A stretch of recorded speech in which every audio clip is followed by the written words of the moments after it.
지금 성경의 내용은 말도 안 되는 일이 일어나고 있습니다. 저녁 만찬을 마치시자 예수님이 갑자기 옷을 벗으시고 허리에 수건을 두르시더니 대야의 물을 가지고 와서 앉아있는 제자들의 발을 닦기 시작한 거예요. 이거는 일반적 상식으로도 어떤 상황에도 있었지 않은, 전혀 없었던, 있을 수 없는 지금 사건이 벌어졌어요. 아마 이게 오늘 또 성숙되지 않은 관점으로 보면은 이 말씀은 평생 이해가 안 되는 말씀입니다. 왜냐하면 본문은 성숙되어진 크리스찬만이 이해할 수 있는 상황입니다. 만약 이런 것이 생활로 적용이 되지도 않고 하고 싶지도 않고 남의 말처럼 느껴진다면 지금 우리는 미숙한 신앙입니다. 예수님은 지금 십자가에 절박한 순간을 선포하셨습니다. 그래서 제자들에게 마지막을 준비시키고 계시면 점점 더 중요한 일들을 가르치기 원하십니다. 근데 일이 막 일어나기 전에 한 사건이 크게 일어났습니다. 밤에 몰래 한 부인이 찾아왔죠. 세베대의 아들들을 데리고. 그게 누구냐면 예수님의 이모뻘 되십니다. 그분이 찾아와서 아들 둘이 있지 않느냐, 예수님 제자입니다. 일찍이 출세시키기 위해서 예수님 품에 맡긴 거예요. 하나들은 오른편에 하나들은 왼편에 좀 높이 세우십시오. 흘러가는 정황으로 보면 지금 틀림없이 뭔가 큰 사건이 일어나는데, 이 사건은 예수님이 떠오르는 그는 대단한 왕이 될 것만 같은 분위기에 조짐이 있어요. 온 흩어져 있던 유대인들이 다 지금 몰려와 이곳에 예수님이 가서 십자가 얘기를 하시지만 그 얘기는 안 들리는 거예요. 내 생각대로 밀어가는 게 신앙이니까. 그래서 이제 한껏 고치되는 분위기에서 우리 아들을 좌우편에 세워서, 지금 세상말로 말하면 끝발센 우의정자의정으로 세워서 좀 세워주세요. 그래서 어머니의 치맛바람은 애나 지금이나 여상이 작동을 했어요. 근데 이게 비밀이었으면 좋으련만 제자들에게 바로 소문이 났어요. 제자들이 격해졌죠. 이럴 수 있느냐. 제자들은 권력을 잡기 위해서 서로 마음속에 품은 생각들이 있었던 거예요. 그런 가운데 한 사람 제자 가룟 유다는 예수님을 팔아먹을 생각을 하고 있고, 또 나머지 사람들은 끝발 좋은 곳에 올라가고 싶은 생각이 들었어요. 혹시 교회에 들어와서 힘 좀 써보려고 생각하시는 분이 계시면 말씀 잘 들으셔야 됩니다. 아멘이십니까? 혹시 여러분 어디 모임가에 가서 좀 이렇게 끝발 부리고 싶은 마음이 계시거든 잘 생각하셔야 돼요. 근데 이제 이런 힘쓰고 싶은, 좀 이름이 있고 좀 파워가 있는 사람으로 서고 싶은 그런 분위기가 고조되고 있으면서 끼어졌죠. 예수님이 그때 묘한 일을 하나 하세요. 그게 뭐냐면 성찬식이에요. 내 피와 살 먹고 마신 자마다 나와 하나 된 형제다는 얘기를 하시는 거예요. 그렇게, 근데 그 행위는 남았는데, 기념하라는 그 내용은 남았는데 실제로 성찬의 내용은 죽었어요. 그걸 성찬하고 나면 우리는 하나 되어야 돼요. 누구 때문에? 하나 되지 않으면 성찬도 안 한 거야. 하나 되면 돼야 되는데 부부싸움 하다가 성찬하고도 계속 싸우고, 교회에서 누구 미워하는 사람 두고도 계속 성찬하고 계속 미워하고, 나는 나 너는 너 이렇게 다니면 예수님 몸을 뽀갠 거거든. 무서운 범죄인지도 모르고 계속 그러고 있어. 근데 지금 오늘 본문을 읽으면서 또 끝발을 부려보려고 한번 소리내고 내가 뭐 휘둘면 움직일 수 있을 것만 같은 생각을 갖는다면 오늘 본문에 잘 귀를 기울이시는 것이 복이 있다 이 말이죠. 오늘 마음을 내려놓고 주의 음성을 잘 들으시기 바랍니다. 자, 예수님의 분위기를 봅시다. 4절 5절 보면 저녁 잡수시던 자리에서 일어나 겉옷을 벗고 수건을 가져다가 허리에 두르시고 대야에 물을 떠서 제자들의 발을 씻으시고 그 두르신 수건으로 닦기를 시작하여. 여기 옷을 벗으시다는 용어는 단순히 이렇게 탈의를 하다는 뜻도 있겠지만은 이 본문의 성경 헬라어는 그렇게 쓰지 않았어요. 자신을 포기하다라는 의미를 담은 단어를 쓰세요. 그것 뭐냐면 예수님 뭔가 지금 이 분위기에서 자신의 뭔가를 지금 포기했어요. 그게 뭐죠? 만왕의 왕 만주에 된 세상의 최고의 끝발을 갖고 계신 분이 누구예요? 예수님이세요. 그분이 지금 무슨 일을 하시는 거예요? 다 벗어버리고 대야를 들고 발 닦으러 가셔. 지금 상상할 수 없는 권위와 당신의 신분과 모든 걸 다 지금 포기하고 갑자기 새로운 길을 도전하고 계세요. 아멘.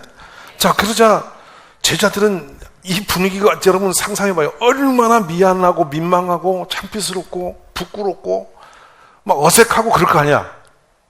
이거 말로 안 되는 어떤 분위기가 지금 흘러가고 있어요. 주님은 말없이 발을 내밀어라 또 시키고 너도 발 내라 또 시키고 이게 지나가는 거예요.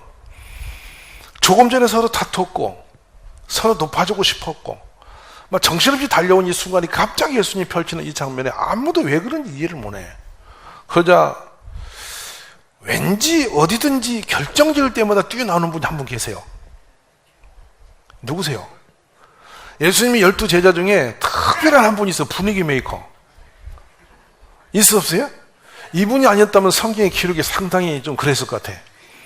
꼭 그때 나오신다고. 탁 튀기 나옵니다. 그분이 누구십니까? 예, 베드로. 이분이 원래 신분이 뭐예요? 고기 잡던 사람인 거예요. 여러분은 고상하니 어부지만 고기잡이였어. 그냥 뭐 갈릴리 호수에서 뗏막 띄워놓고 고기 건져서 먹고 사는 거 생활이 그렇죠. 고기 건져 삶아 먹고 고기 건져 삶아 먹고 평생 고기 건져 먹고 건져 먹고 건져 먹고 건져 먹고. 맞으시면 아멘이에요. 우리 가운데 똑같아요.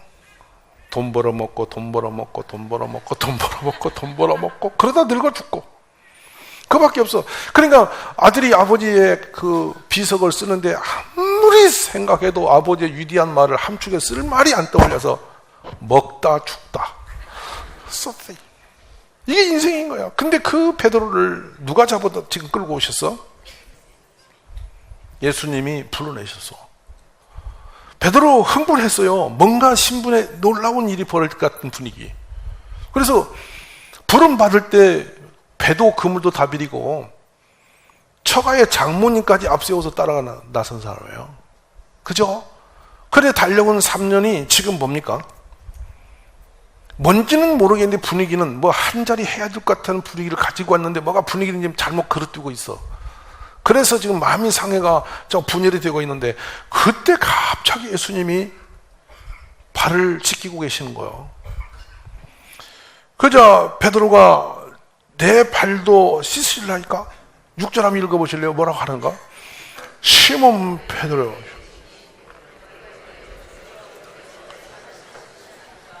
베드로가 자기 차례가 오니까 너무 창피하고 근데 베드로는 말을 안 하고는 못 사는 사람이에요. 대강 못 넘어가는 거야. 바로 덤비는 거야. 나중에도 시험 들 때 그래요. 뭐 이 땅에서 처가나 본트나 뭐 다 모든 걸 버리고 주님 따른 사람한테 무슨 보상이 있습니까? 따진 사람도 베드로야. 항상 말을 그냥 여러분 우리 중에도 그런 분 계시요. 뭐 이권사, 김권사 맨날 몇 사람 있어. 꼭 말을 해야 되는 거. 그 안 하고는 잠이 안 와 못 살아. 그냥 하고 말아야 돼. 이분이 말을 하는 거예요. 주여, 주께서 내 발을 씻으셔야 되겠습니까? 이렇게 물을 때 이거 얼마나 창피하고 민망하고 복잡하고 수치스러우면 그 말을 했겠어. 좀 안 씻고 지나가면 좋겠다 이런 얘기인데 주께서 대답합니다. 내가 하는 것을 너가 지금은 알지 못하나 이후에는 알리라. 그자 이 부끄러움 때문에 이 베드로가 드디어 예수님께 딱 저항하는 장면이 8절에 나옵니다. 드디어 베드로가 말합니다. 자, 내 발을 절대로 씻지 못하시리이다. 예수님이 말씀하십니다. 내가 너를 씻어주지 아니하면 너가 나와 상관이 없다. 한번 옆에 분 인사할래요? 절대로 씻을 수 없습니다.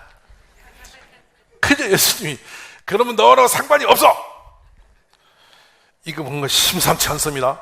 이 상관이 없다는 용어는 우리나라 용어로 상속을 못 받아, 이 뜻이에요. 내가 너에게 줄 수 있는 모든 것 중에 아무것도 받을 수가 없어, 이 말을 한 거예요. 베드로 겁나게 안 나게 인죠? 겁이 털컥 나죠. 아이고, 그러면 예수님 발만이 아니라 머리부터 발까지 다 씻어주세요. 이게 베드로입니다. 베드로. 역시 베드로 같은 얘기입니다. 막 그렇게 발만 살짝 하지 말고 나는 저 제자들하고 달리 더 세게 많은 거 받아야 되겠습니다. 막 머리부터 대박 주세요. 아멘이죠. 이게 우리들의 믿음입니다. 받는 건 몽땅 받고 싶고 하는 건 조금 하고 싶고 그런 지금 영이 흐르고 있어요. 그런데 지금 베드로 고려해서요, 예수님이 기가 막힌 말씀으로 이해를 시키십니다. 얘야, 목욕을 한 사람은 다 씻을 필요 없어. 발만 닦아도 돼. 그러니까 지극히 일상적인 용어로 깊은 영적 의미를 가르치고 계십니다. 잔치가 있을 때 유대인들은 목욕을 하고 와요. 근데 여러분처럼 부추를 신다거나 이 멋있는 구두가 없었어요. 그냥 바닥 판자에다가 띠 하나 걸치고 덜컥덜컥 끌고 온 거야. 그럼 어떻게 돼? 흙바닥에 터벅터벅 오면 어떻게 되겠어? 통치마 같은 거 입고 터벅터벅 걸으면 어떤 상태가 돼? 이게 파닥파닥 오면은 먼지가, 흙먼지가 난리법석을 치니까 발이 아주 지저분해질 수밖에 없겠지요. 그렇죠? 그러니까 종들이 잔치마당에 오면 부잣집의 종들은 대야에 물을 갖다가 손님 오시면 잽싸게서 발 씻겨주고 또 발 씻겨주고 계속 그 일을 했어요. 베드로가 익히 알아요. 그런데 오늘 이 일을 누가 하신다는 거지 갑자기? 예수님이 하신다는 거지. 이해할 수가 없어. 그 다음에 여러분 봐봐. 제가 지금 갑자기 설교다 물을 들고 여기 여자 성도님 이러세요. 발 닦게. 이러면 여기서 요거 내밀 사람 있어요? 죽는 것처럼 창피하지. 이건 말도 안 되지. 지금 그런 분위기가 흘러가고 있는 거야. 어색해서 못 살겠는 거야. 근데 예수님은 막 당연히 해야 되고 베드로가 대드니까 그럼 너하고 상관이 없어. 너는 내가 너에게 줄 모든 것 중에 아무것도 받을 수 없어. 이러니까 막 베드로가 머리까지 디밀고 다 씻고 다르 지금 이렇게 분위기가 돌아가고 있어. 베드로가 지금 이 의미를 이해했나요? 못했나요? 전혀 못했어요.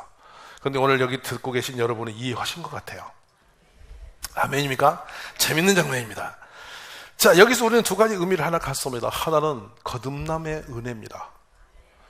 여기요, 목욕이 했다는 것은 우리가 중생입니다. 주의 은혜를 입고 우리가 확 한번 바뀐 적이 있어요.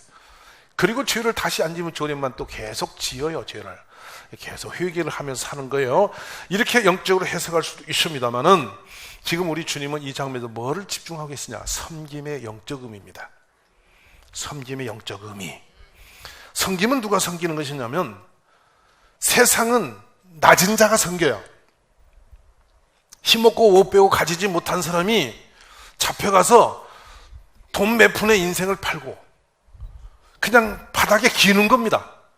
그래서 섬긴다는 용어는 그래서 바닥에 낮은 사람이 하는 일이기 때문에, 허들의 사람이 하는 일이기 때문에 우리가 기분 나쁘게 느끼는 거야. 근데 지금 교회의 섬김은 그런 의미가 아닙니다. 교회는 성숙되고 힘있고 권세를 가지고 많은 것을 할 수 있는 분이 그 모든 권세를 세상의 힘으로 쓰지 않고 다 내려놓고 가장 낮은 자의 발 밑으로 갖는 것입니다. 이게 진정한 성숙됨이고 이제 진정한 크리스찬의 생활임을 믿으십시오. 지금 우리 예수님이 그것을 제자들에게 마지막으로 가르치고 계시면, 교회는 머리 대신 우리 예수님의 몸이시고 우리는 주님의 지체이면 우리 주님이 하신 대로 하는 것이 교회가 됨을 믿습니다. 그럼 마땅히 우리 교회가 해야 할 일은 뭐냐면 주님처럼 섬김의 길에 가야만 교회 됩니다, 이거예요. 군림하고 높아지고 이렇게 사람들에게 떠 올려지고 높은 자리 거들먹거리면 교회의 모습은 아니다는 겁니다. 진정한 교회라면 목사님, 장로님, 우리 권사님들, 안수집사님들, 먼저 교회에 다녀서 직분을 받으신 분들이 섬김의 길에 가서 모든 성도님들의 가장 믿음이 약한 분들의 발밑으로 가서 섬기는 것이 살아있는 교회의 모습이다. 저는 또 하나의 의미를 여기서 발견합니다. 단순히 발만 씻기고 지난 것이 아니라 한 겁니다. 우리는 부끄러운 인생이고 더럽은 인생들입니다. 우리 가운데 온전한 사람 아무도 없습니다. 의인은 없습니다. 한 명도 없습니다. 우리의 내면의 영을 들어보면 우리 속에 온전히 내 삶을 다 펼쳐놔두면 안전한 사람은 단 한 사람도 없어요. 다 부끄럽고 민망스럽고 창피스럽고 어쩌면 사람들이 알면 너무 안 돼서 자꾸만 덮어버리고 싶은 인생들이 우리입니다. 숨지 않으면 견딜 수 없는 인생이 우리들입니다. 근데 우리 주님이 그 더러운 그것을 오늘 내어놓으라고 하시는 겁니다. 나에게 내어놓으라고. 사람에게 내 허물과 부끄러움을 내놓으면 내놓을수록 그건 나중에 문제가 되어서 내 인생이 더 힘들어지는 일이 일어납니다. 여러분, 우리 주님은 허다한 허물을 덮어주십니다. 그 어떤 더러운 것도, 그 어떤 유치한 것도, 그 어떤 창피스러운 일도, 그 어떤 수치스러운 것도, 그 민망하고 망극스러운 일인데도 불구하고 우리 주님은 말없이 다가오셔서 내어놓으면 씻어주시고 새롭게 하시는 분이다. 저는 우리 가족들이 이런 놀라운 우리 예수님 앞에 나의 허물을, 나의 부족함을 들고 주님 앞에 사함받고 씻음받아 새 사람들의 축복이 일어날 수 있기를 간절히 원합니다. 우리가 익히 알고 있듯이 지극히 창피스러운 한 여인이 성중에 등장을 합니다. 거룩한 날 이른 새벽에 낯선 남자와 눈이 마저 간음했던 여자입니다. 그 여자 잡기 위해서 염탐한 사람들에 의해서 현장범으로 체포되어서 끌려갔던 여자입니다. 여자로서 간음 현장에서 잡혀왔다는 그 사실만으로도 땅속으로 꺼져 숨고 싶은, 쥐구멍이 있으면 숨어버리고 싶은 여인이 아니겠습니까? 사람들은 그 여인을 앞에 놓고 예수님을 어떻게든지 엮어서 처치하기 위해서 착각을 했지만은 지금 그 앞에 잡혀온 그 여인은 하나의 재물처럼 얼마나 창피했겠습니까? 이는 이래도 저래도 피할 수 없는 숙명적인 처형 대상이 되어서 와 있는 것이죠. 그때 수많은 사람들이 그 여인을 어떻게 처리하나 하고 예수님을 노려보고 있을 때 예수님이 하신 말씀을 기억해 보십시오. 여러분 가운데 죄가 없는 사람이 있거든 먼저 돌을 들어 치십시오. 그 말을 듣고 사람들이 양심의 찔림을 받아 어른에서 한 사람 떠나버립니다. 그러자 이 여인과 맞닥뜨리 앉으셨습니다. 이제 돌을 들어 쳐실 수 있는 권세를 가진 분이 예수님이 말씀하시지 않습니까? 여자여, 나도 너를 정죄하지 아니하리니 이제 가서 다시는 죄를 범하지 마라. 저는 이 말씀이 왜 그리 눈물이 나는지 모르겠습니다. 얼마나 위로가 되며 얼마나 힘이 되며 얼마나 소망이 됩니까? 여러분, 우리는 정죄자의 자리에 서지 않아야 됩니다. 우리는 사람을 정죄하려고 교회를 세워진 것이 아닙니다. 교회는 허다한 허물을 많은 영혼들이 달려와서 그 허물의 사함을 받고 죄인들이 이곳에 와서 죄를 내려놓고 새 희망을 갖고 나가고 위로받고 씻음받고 새로워지는 그런 복된 곳이 교회가 됨을 믿으시기를 바랍니다. 우리는 모두가 다 열린 무덤처럼 내 속에 썩어 냄새나는 것으로 그득한 사람들입니다. 언제든지 우리 눈은 악한 곳에 빠르고 내 발걸음도 악한 곳에 가기가 쉬운 발걸음들이고 우리 입술은 여러 사람을 상하는 곳에 쓰여지는 그런 혀를 가진 사람들입니다. 악함과 도구로 가득한 것이 인생입니다. 자신의 허물은 보지 못하고 남의 허물을 들여다보는 사람들, 마치 재 묻은 개가 겨 묻은 개를 비웃는 것처럼 내 눈에 들보는 보지 못하고 남의 눈에 작은 티를 흉보는 그런 사람들이 되어져 있습니다. 오늘 그러한 길에서 돌이켜서 낮은 자의 발밑을 보는 우리 가족들이 되시기를 원합니다. 그래서 우리 주님이 걸어주던 이 길을 걸어가는 것이 복이십니다.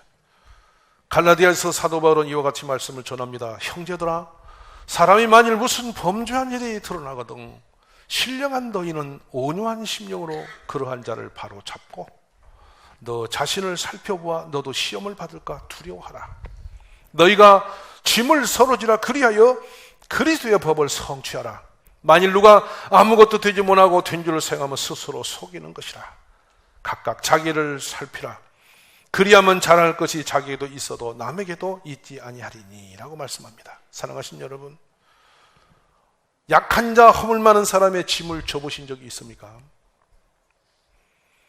남의 허물과 죄와 부끄러운 일을 여러분은 가려본 적이 있습니까? 오늘 진정한 예수꾼이라면 우리는 예수님이 하신 그 길을 걸어가야 되는 줄로 믿습니다. 지난주에 제가 참 창피한 일을 당했습니다.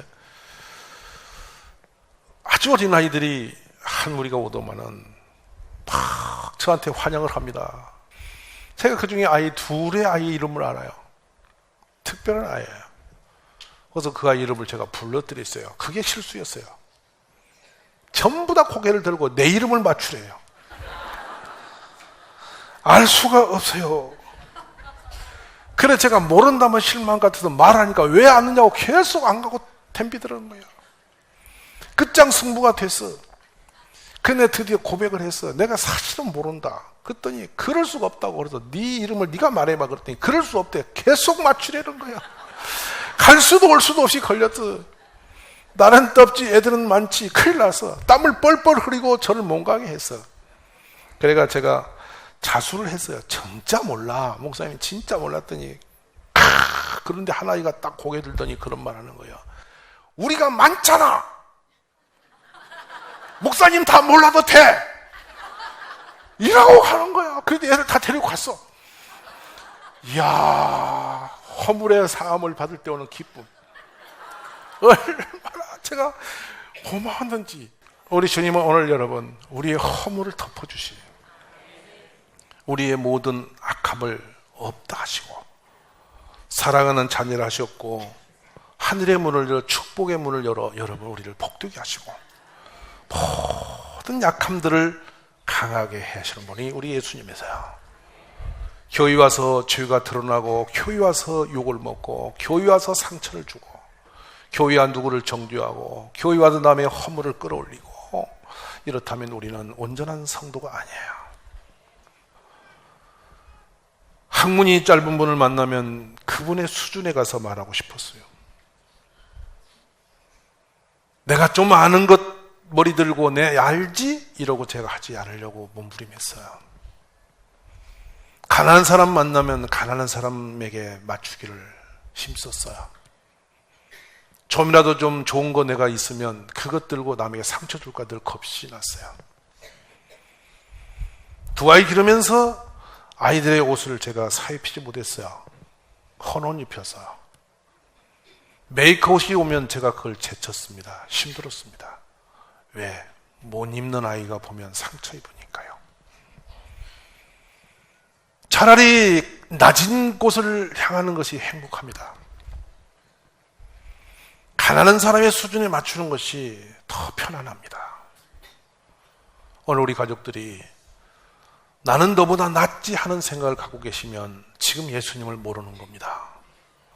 성숙되어져 가실 수 있기를 바랍니다. 항상 낮은 곳을 향하셔야 되고 더 부족한 곳을 향해 가야 되고 없는 사람의 마음을 향해서 가는 것이 교회여야 되는 겁니다. 세상에 상하고 부서지고 무너지고 세상에 수많은 죄를 짓고 더 없이 망가지고 부서진 영혼들이 마지막 기댈 곳은 교회밖에 없습니다. 그 많은 허물 많은 사람이 교회에 오면 서로 위로가 되고 서로 용서가 되고 서로 용납이 되어지고 이해가 되어지고 치유가 되어지는 것이 교회여야 됩니다. 우리 모든 교회 안에 먼저 되신 여러분, 약한 내 이웃을 품는 지혜가 있어지기 바랍니다.